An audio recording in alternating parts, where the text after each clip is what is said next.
তোমাকে টিউশনির পিছে দৌড়ানো লাগবে না, বরং গার্জিয়ান টিউশনি নিয়ে তোমার পিছে দৌড়াবে। এরকম সস্তা মোটিভেশন আমি তোমাকে দিব না, কিন্তু আমার লাইফে টিউশন রিলেটেড কিছু এক্সপিরিয়েন্স তোমার সাথে এই ভিডিওতে শেয়ার করব, এবং যে এক্সপিরিয়েন্সগুলো শুনলে আমি বিশ্বাস করি তুমিও আমার মতো গ্রো করে টিউশনিতে ভালো করতে পারবা। আমি আমার লাইফে টিউশনিতে কতটা গ্রো করছি, আমি আমার ফার্স্ট ইয়ার এবং সেকেন্ড ইয়ার এই সময়টাতে পরিপূর্ণভাবে টিউশনের উপর ডিপেন্ডেন্ট ছিলাম, এবং যেহেতু এই সময়টাতে পরিপূর্ণভাবে টিউশনের উপর ডিপেন্ডেন্ট ছিলাম, এই সময়টাতে আমার টিউশনিতে একটা খুব ভালো গ্রোথ আসছে। আমি এরকমও পড়াইছি, পার ক্লাস 1 ঘন্টার ক্লাসে 1,500, 2,000 বা 2,000 প্লাস টাকা চার্জ করছি 1 ঘন্টার ক্লাসে, এবং মান্থলি 20-25 হাজার টাকা একটা টিউশন থেকে তুলছি। এরকম ঘটনা আমার সাথে অহরহ ঘটছে। সো শুরুর দিকে যেহেতু আমার সোর্স অফ ফাইন্যান্স একদম পরিপূর্ণভাবে টিউশন ছিল, সো এই টিউশন রিলেটেড আমার অভিজ্ঞতাগুলো এই ভিডিওতে তোমাদের সাথে শেয়ার করবো। সো তোমরা অনেকেই আমাকে বারবার জিজ্ঞেস করতেছো, ভাইয়া আমাদের একটা টিউশন দেন, আমাকে একটা টিউশন দেন ভাইয়া, এটা সেটা। আমি এখন আর অফলাইনে পড়াই না, সো যার কারণে কোনো টিউশনি লিঙ্ক কোনো কিছু আমার কাছে নাই। সো যেহেতু বারবার রিকোয়েস্ট এসেছে, আমার মনে হলো যে রাদার আমি তোমাদেরকে শেখাই যে তুমি কিভাবে স্মার্টলি একটা টিউশনি পাবা, এবং তুমি একটা টিউশনের জন্য নিজেকে প্রস্তুত করতে পারবা, তোমার চারিপাশে এনভায়রনমেন্টটা টিউশনের জন্য প্রপারলি গুছিয়ে ফেলতে পারবা। এই ভিডিওতে আমরা 5 থেকে 6টা পয়েন্ট আলোচনা করব। প্রথমত আমরা আলোচনা করব যে কিভাবে তুমি মিডিয়াতে ভালো করবা, বা মিডিয়ার মাধ্যমে লিঙ্ক করবা, টিউশন পাবা, বা বড় ভাইয়ের মাধ্যমে লিঙ্ক করবা। তারপরে আমি বলবো যে স্টাডি ব্যাপারটা কতটা প্রয়োজনীয় টিউশনের জন্য, নেগোসিয়েশন তুমি কিভাবে করবা, একটা ভালো রিমিউনারেশন বা টাকা পয়সা পেমেন্ট পাওয়ার জন্য তোমার নেগোসিয়েশন খুব গুরুত্বপূর্ণ একটা ফ্যাক্ট। এরপরে অনেস্টি ব্যাপারটা নিয়ে আলোচনা করবো, এরপর অনলাইন যে প্রোফাইল বিল্ড আপ, এইটা নিয়ে তোমাদের সাথে এই টোটাল ভিডিওতে আমি কথা বলবো। সো চলো দেরি না করে শুরু করা যাক। তোমাদের সাথে আছে আমি মিল্টন খন্দকার ভাইয়া। যারা আগে আমার এই চ্যানেলটা দেখতে এখন টিউশনি করানোর মতো পর্যায়ে চলে গেছে, এই কন্টেন্টটা তোমাদের জন্য দীর্ঘদিন যাবত কোনো কন্টেন্ট বানাইনি। সো আগে যদি আমার চ্যানেলটা সাবস্ক্রাইব করে না থাকো, এখন অবশ্যই সাবস্ক্রাইব করবা। সো চলো আমরা আলোচনা করি। প্রথমে আসি যে তুমি যখন ঢাকা শহরে প্রথমবার আসছো, তখন টিউশনি তুমি কিভাবে খুঁজে পাবা, এটা সবচেয়ে বড় প্রশ্ন। 2 ভাবে পাওয়া যায়। একটা তোমার যদি ইউনিভার্সিটির সিনিয়র বড় ভাইয়া থাকে, যার মাধ্যমে তুমি গার্জিয়ানের সাথে লিঙ্ক করতে পারো, আর অথবা অনেক মিডিয়া আছে যারা অনলাইনের মাধ্যমে টিউশনি ম্যানেজ করে তোমাকে দিবে। অনলাইন মিডিয়া, তুমি যদি টিউশন মিডিয়া বলে সার্চ দাও, ফেসবুকে বিভিন্ন গ্রুপ পাবা, পেজ পাবা, যেগুলো অনেকেই ট্রাস্টেড, এবং যেই জায়গাগুলো থেকে তুমি টিউশনির জন্য গার্জিয়ানের নাম্বার নিতে পারো। সো এখন মিডিয়া এবং বড় ভাই, দুইটার ভিতরে কোনটা বেটার? যদি তোমার ক্লোজ বড় ভাই থাকে, সে যদি তোমাকে ভালো টিউশন দেয়, অবভিয়াসলি বড় ভাই বেটার। তবে আমি পার্সোনালি বিলিভ করি যে তোমার সাথে একটা মিডিয়ার কানেকশন যদি থাকে, 1টা বা 2টা, এবং সেখান থেকে তুমি যদি নিয়মিত টিউশন নাও, সেই টিউশনটার ক্ষেত্রে তুমি দেখা যাচ্ছে যে কমপ্লিট করার পরে, টিউশনটার ফার্স্ট মান্থ কমপ্লিট করার পর মিডিয়াতে যে পার্সেন্টেজটা দিতে হয়, তুমি যদি তাদেরকে সেই পার্সেন্টেজটা দিয়ে দাও, তাহলে আস্তে আস্তে তাদের সাথে একটা সম্পর্ক বিল্ড আপ হয়। তাদের সাথে প্রথম মাসটাই টাকাটা দিয়ে দেওয়া লাগে, কিন্তু একবারই প্রথম মাস দিয়ে দিলে কিন্তু বাকি টাকাটা তোমার, পরের মাসগুলো থেকে তোমার। সো এটা জাস্টিফাইড, তারা যেহেতু তোমাকে একটা কন্ট্যাক্ট দিছে, তুমি তাদের থেকে একটা নির্দিষ্ট অ্যামাউন্ট তাদেরকে দিবা। দেওয়ার পরে তাদের সাথে ওই যে সম্পর্কটা বিল্ড আপ হয়ে যাচ্ছে ফ্যামিলির সাথে, এরপরে কিন্তু ওই ফ্যামিলি থেকে আবার টিউশন পাওয়া যায়। সো 1টা 2টা বা 3টা 4টা টিউশন তুমি যদি মিডিয়া থেকে নাও এবং প্রথম দিকে মিডিয়ার সাথে কানেকশন করো, এইটা তোমাকে একটা নেটওয়ার্ক তৈরি করে দিবে, এবং সেই নেটওয়ার্কে তুমি যদি তোমার নিজেকে প্রপারলি বিল্ড করতে পারো, পরবর্তীতে কখনো মিডিয়া থেকে টিউশন নেওয়া লাগে না। এই জায়গাতে তোমার একটা প্রপার নেটওয়ার্ক অটোমেটিক বিল্ড হয়ে যায়, এবং তোমার যে সমস্ত সিনিয়র বড় ভাইরা তোমাকে টিউশন দেয়, বা টিউশন দেওয়ার জন্য তুমি যাদের কাছে নক দেওয়ার কথা ভাবছো, তারা যদি তোমাকে দেয়, তারা ওই সিমিলার নেটওয়ার্কের মাধ্যমেই তৈরি হয়। আমিও সেম নেটওয়ার্কের মধ্য দিয়ে গেছি। প্রথমে মিডিয়া থেকে টিউশন নিছি, তারপরে ওখান থেকে টিউশনের সাথে সাথে 4টা-5টা টিউশন করাইতে একটা বড় নেটওয়ার্ক তৈরি হয়ে গেছে। ওই গার্জিয়ানরা এখন অন্য গার্জিয়ানদেরকে আমাকে রেকমেন্ড করে, তারা আমাকে ফোন দেয় যে মিল্টন তুমি কি আমাদের পড়াইতে পারবা কিনা, এরকম বাচ্চা আছে, তুমি কি পড়াইতে পারবা কিনা, কত টাকা নিবা, এগুলো নিয়ে কথাবার্তা হয়। সো এই জায়গাতে পয়েন্টটা কি? পয়েন্ট যে বড় ভাইয়ের থেকে মিডিয়াকে বেশি প্রায়োরিটি দাও ইনিশিয়ালি, তাহলে তোমার নেটওয়ার্কটা দ্রুত বিল্ড হবে। এরপরে আসো যে তুমি যখন যে টিউশনের জন্য যাবা, প্রথম ডেমো দিবা, তখন তোমাকে পর্যাপ্ত পরিমাণে পড়াশোনা করে যেতে হবে। সো পর্যাপ্ত পরিমাণে পড়াশোনা তুমি যদি করে যাও, তাহলেই তুমি টিউশনিতে যে ভালো করতে পারবা।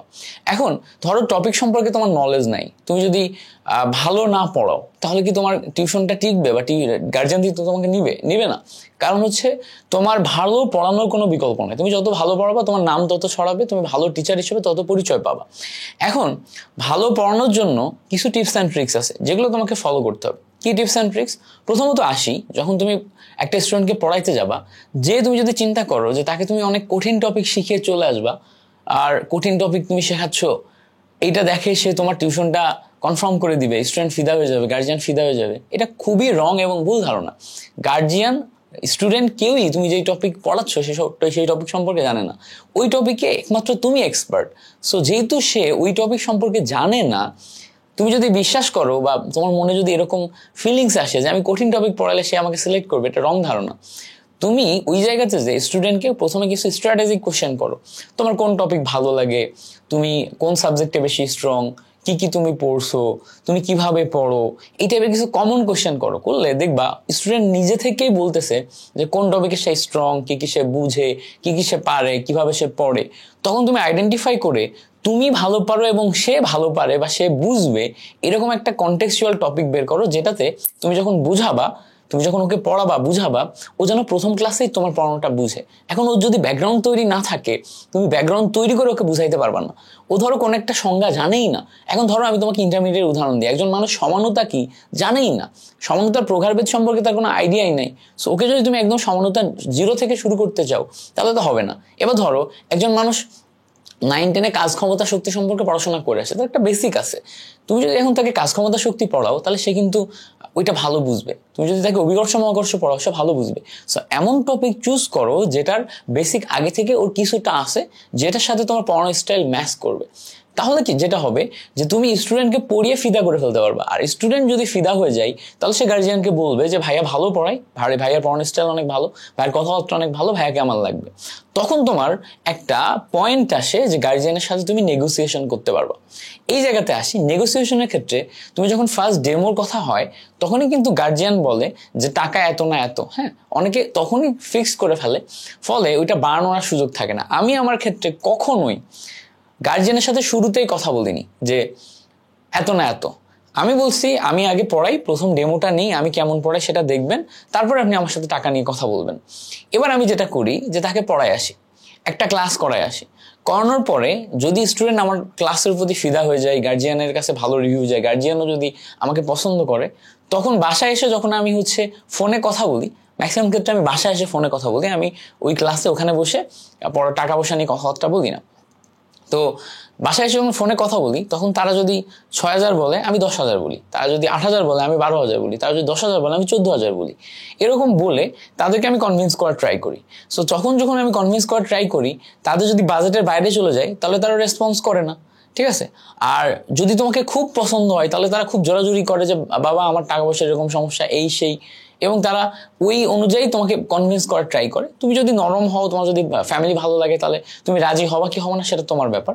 সো আমি এই ক্ষেত্রে দেখছি যে ম্যাক্সিমাম ক্ষেত্রে 5টার ভিতরে 3টা থেকে 4টা টিউশন আমার কনফার্ম হয়ে যায়, এবং এটা যেই অ্যামাউন্টটা মিডিয়ার মাধ্যমে গার্জিয়ানের সাথে ফিক্স হচ্ছিল তার চেয়ে বেশি অ্যামাউন্টে যে এটা ফিক্স হয়, ঠিক আছে, তার চেয়ে বেশি অ্যামাউন্টে যে ফিক্স হয়, ফলে মিডিয়াকে ওই টাকাটা দিতেও আমার আর প্রবলেম হয় না, ঠিক আছে। এখন তুমি যদি মনে করো যে আমি একটা ডেমো নিলাম, যদি এই প্রসেসে যে আমার টিউশনটা ক্যান্সেল হয়ে যায় তাহলে তো হইল না। ব্যাপারটা হচ্ছে যে তুমি ওই একটা ডেমো ফ্রি দিবা নাকি এই প্রসেসে না যে কম টাকায় 5-6 মাস পড়াবা, এটা তোমার উপর ডিপেন্ড করে। কম টাকায় 5-6 মাস পড়ানো হচ্ছে 1 ঘন্টা ফ্রি পড়াই দিয়ে আসা ভালো, ঠিক আছে। 1 ঘন্টা ফ্রি পড়াই দাও, ওটা তুমি ফ্রি পড়া সেটা ধরেই যাও যেটা ডেমো, ফ্রি ডেমো যাচ্ছি, এমনি যাচ্ছি, একটা নতুন ফ্যামিলির সাথে দেখা হবে, কথা হবে, এইভাবে তুমি চিন্তা করে যাও। আচ্ছা, আগের পয়েন্টে একটা জিনিস মিস করে গেছি, সেটা হচ্ছে মিডিয়ার সাথে কানেকশন কমিউনিকেশনের জন্য কিছু টিপস অ্যান্ড ট্রিক্স আছে। ওইটা অনলাইন প্রোফাইল বিল্ড আপের ক্ষেত্রে বলবো, আচ্ছা একটু পরে বলি ওটা নিয়ে। সো আসো, নেগোসিয়েশনের পরে যেটা আসে, তুমি যখন পড়াইতে যাবা, একটা টিউশন কন্টিনিউ করবা, একটা টিউশন থেকে তুমি আরেকটা টিউশনের রেকমেন্ডেশন কখন পাবা? একটা টিউশন থেকে আরেকটা টিউশনের রেকমেন্ডেশন তখনই পাওয়া যায় যখন ওই গার্জিয়ান তোমার প্রতি অনেস্টিটা দেখে, তোমার ভিতর অনেস্টিটা দেখে। তুমি যদি অনেস্টলি স্টুডেন্টকে পড়াও, তুমি যদি স্টুডেন্টকে একদম নিজের মানুষ বলে মনে করো, তোমার ভিতরে অনেস্টি থাকে, তুমি যদি টাইম মেনটেন করো, তোমার সাথে যতটুকু পড়ানোর কথা আছে তুমি যদি ততটুকুই একদম প্রপারলি স্টুডেন্টকে পড়াও, তাহলে ওই অনেস্টির কারণে গার্জিয়ান তোমার প্রতি ইমপ্রেসড হবে। পরবর্তীতে যে কোনো মানুষের পড়ানোর কথা যদি গার্জিয়ানের কাছে আসে সে কিন্তু তোমার নামটা আগে বলবে যে না আমার একটা টিচার আছে আমার বাচ্চাকে পড়ায় খুবই ভালো পড়ায় বা তার ভিতরে এরকম অনেস্টি আছে সেই এরকম তোমাকে কিন্তু সাজেস্ট করবে। সো পড়ানোর ক্ষেত্রে অনেস্টি মেনটেন করো। তুমি 1 ঘন্টা পড়াশোনা পড়াইলে তাকে ভ্যালু ফর মানি যাতে হয়, ওই 1 ঘন্টায় তুমি যাতে তাকে প্রপার ভ্যালুটা দিয়ে আসতে পারো। হ্যাঁ, আমি অনেক ক্ষেত্রে আমার স্টুডেন্টকে যদি 1 ঘন্টা টানা পড়াই, তো 1 ঘন্টা টানা পড়ালে স্টুডেন্ট বলে ভাই আজকে আর থাক, আজকে আর নিতে পারছি না, এত টপিক একবারে আর পারবো না, কারণ আমি ওই পরিমাণ পড়াশোনা করে ওই পরিমাণ ভ্যালু ফর মানি দেওয়ার চেষ্টা করি। সো আমার ওই প্যাটার্নটা বিল্ড আপ হয়ে গেছে যে 1 ঘন্টা পড়াইলে সে আর নিতে পারে না, বলে আজকে থাক। সো তোমাকে ওই 1 ঘন্টা বা 1.5 ঘন্টার ওই ভ্যালু ফর মানি জিনিসটা ক্রিয়েট করতে হবে।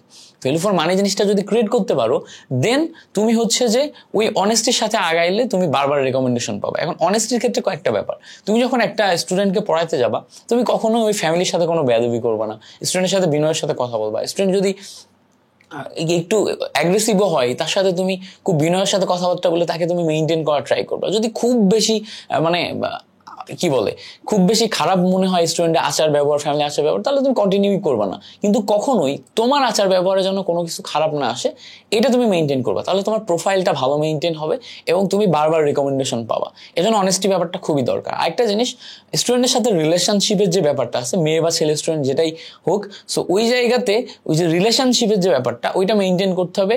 তার সাথে তোমার টিচার স্টুডেন্ট রিলেশনশিপ হইতে হবে, টিচার স্টুডেন্টের বাইরে কোনো অন্য রিলেশনশিপে যাওয়া যাবে না। স্টুডেন্টকে নিয়ে রেস্টুরেন্টে যাওয়া, স্টুডেন্টের নিয়ে এই করা ওই করা, এই ধরনের ইমপ্রেসের থেকে বিরত থাকতে হবে। সে তোমার পার্সোনালিটি অ্যান্ড তোমার টিচিং স্টাইলে ফিদা হবে। যদি এই দুইটা তুমি ইনশিওর করতে পারো তাহলে ফ্যামিলির সাথে তোমার সম্পর্ক একদম প্রফেশনাল হবে, আবার একদম ফ্যামিলিও ফিল হবে, তোমাকে দেখবার রিকমেন্ড করতেছে। ঠিক আছে, সো এই জিনিসটা মেনটেন করবো। এরপরে আসো খুবই গুরুত্বপূর্ণ একটা পার্ট টিউশনের ক্ষেত্রে, সেটা হচ্ছে online profile build up. Online profile build up করলে তুমি সবসময় হাই প্রোফাইল টিউশনগুলো ধরতে পারবা। ধরো নর্মাল একটা টিউশন, এইটার ক্ষেত্রে তুমি নর্মালি হচ্ছে মিডিয়ার সাথে কথা বলে 6 থেকে 8 হাজার টাকা টিউশনগুলো চলে যেতে পারছো।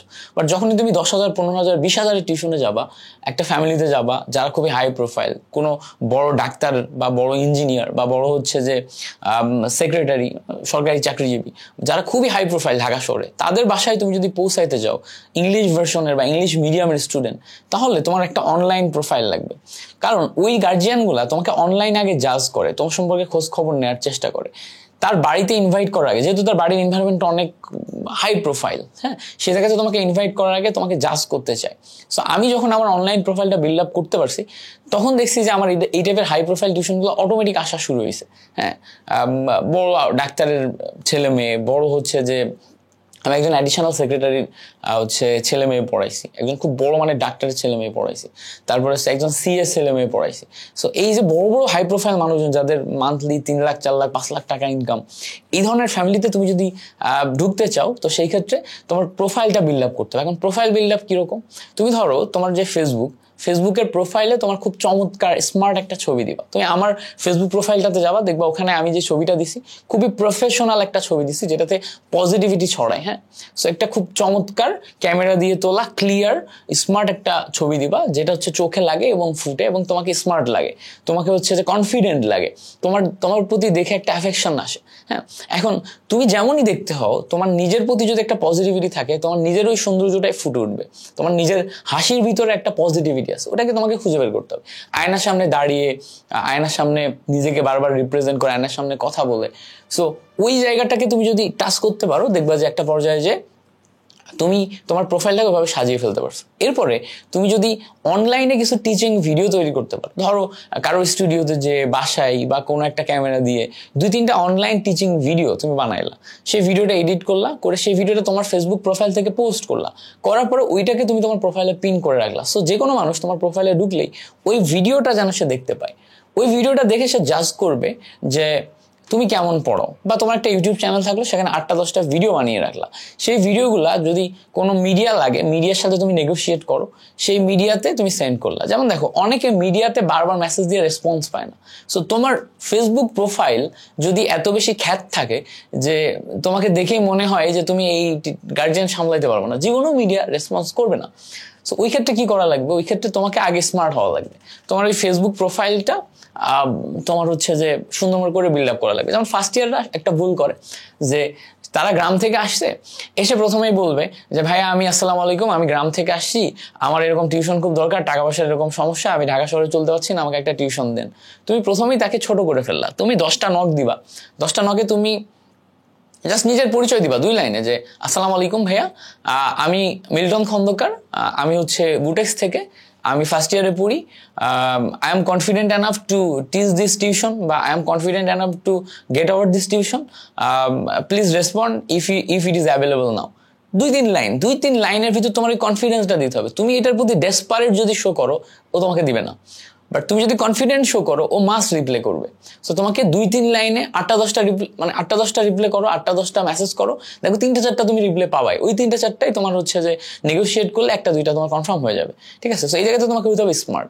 এখন এই জায়গাতে অনেক ক্ষেত্রে আমি একটা জিনিস খেয়াল করে দেখছি ফার্স্ট ইয়ারের দিকে, যে তুমি একটা টিউশন ফেসবুক গ্রুপ থেকে ওদের পেজে নক দিয়ে জীবনেও পাবো না। বাট ফেসবুক গ্রুপের ওই নাম্বারটাতে তুমি যদি হোয়াটসঅ্যাপ খুঁজো এবং হোয়াটসঅ্যাপে যে তুমি যদি হচ্ছে তাকে নক করো, সে মাস্ট রিপ্লাই করবে। কারণ প্রত্যেকটা মানুষ তার পার্সোনাল কমিউনিকেশনে হোয়াটসঅ্যাপ ইউজ করে। সো পার্সোনাল কমিউনিকেশনে যেহেতু সে হোয়াটসঅ্যাপ ইউজ করে, তুমি যদি হোয়াটসঅ্যাপের মাধ্যমে কমিউনিকেট করার ট্রাই করো, সাথে সাথে রেসপন্স পাওয়ার সম্ভাবনা আছে। সো ট্রাই করবা নিজের হোয়াটসঅ্যাপ প্রোফাইল পিকচারটাও ভালো করে সেট করে রাখতে, এবং সেই জায়গাতে যে হোয়াটসঅ্যাপে 2-3 লাইনে নক করতে, ওখান থেকে রেসপন্স পাইলে তুমি ভালো করে করতে পারবো। সো যেটা বলছিলাম, যদি তোমার অনলাইন ভিডিও থাকে তাহলে সেটার মাধ্যমে তুমি এরকম বড় বড় জায়গাতে নেগোশিয়েট করতে পারবা, এবং এই নেগোসিয়েশনটা তোমার জন্য খুব বেটার একটা কন্ডিশন নিয়ে আনবে বলে আমি মনে করি। সো এটা ছিল হচ্ছে তোমার টিউশন নিয়ে ছোটখাটো গাইড। আর যদি তুমি অনলাইনে টিচিং ক্যারিয়ার বিল্ড আপ করতে চাও, সেই ক্ষেত্রে অফলাইনে তোমার শিক্ষকতার অভিজ্ঞতার কোনো বিকল্প নেই। সো অফলাইনে কোনো কোচিংয়ে পড়াও, অফলাইনে কোনো একটা বড় কোচিংয়ে পড়াইতে পারলে খুবই ভালো। সো অফলাইনে কোচিংয়ে পড়াইতে পড়াইতে তোমার টিচিং স্টাইল, পার্সোনালিটি, কথাবার্তা বলার ধরন, এগুলা বিল্ড আপ হয় আস্তে আস্তে। পাশাপাশি তোমার টিচিং কন্টেন্ট বিল্ড আপ হয়। তুমি কি পড়াবা স্টুডেন্টকে, বইয়ে সবকিছু তো পড়াইতে হয় না। হ্যাঁ, তোমার বইয়ের থেকে টপিকগুলো বোঝাইতে হয়, কোশ্চেন সলভ করাইতে হয়, একটা কন্টেন্ট বিল্ড আপ লাগে। সো টোটাল বই থেকে, যদি টোটাল বই 100%, ওখান থেকে 40%, 50%, 60% জিনিসপত্র তোমার ভিতরে আস্তে আস্তে গুছিয়ে যায়। এটা গোছানোর জন্য 1 থেকে 1.5 বছর সময় লাগে।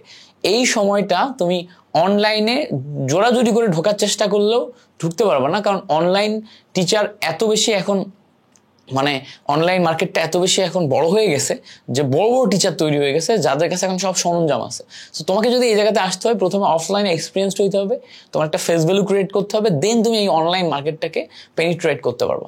সো অনলাইন মার্কেটে পেনিট্রেট করার জন্য আগে তুমি অফলাইনে এক্সপিরিয়েন্সড হও, অ্যান্ড পাশাপাশি অনলাইনের ক্রিয়েশনগুলা ছোট ছোট করে চালিয়ে যেতে পারো, তাহলে দেখবা সময়ের ব্যবধানে তুমি অনেক বড় কিছু হয়ে গেছো। কেমন? এবং অনলাইনে অনেক বেশি সরঞ্জাম লাগে।